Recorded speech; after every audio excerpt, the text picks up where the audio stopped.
বিসমিল্লাহির রহমানির রহিম। আমরা জীবনে একটা বাধা, একটা বিপত্তি পেরোতে না পেরোতেই আরেকটা বাধার সম্মুখীন হই।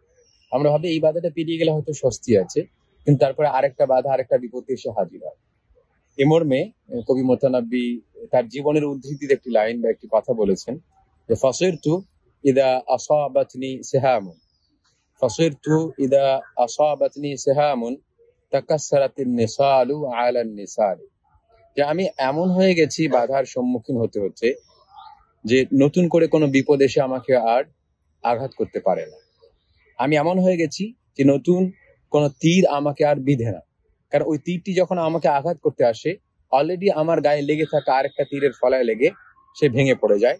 অর্থাৎ আমি নিজেকে এতটা শক্ত করে নিয়েছি মানসিক ও শারীরিক ভাবে যে নতুন কোনো বিপদ, নতুন কোনো বাধাতে আমি আর আঘাত প্রাপ্ত হই না, আমি আর কষ্ট পাই না।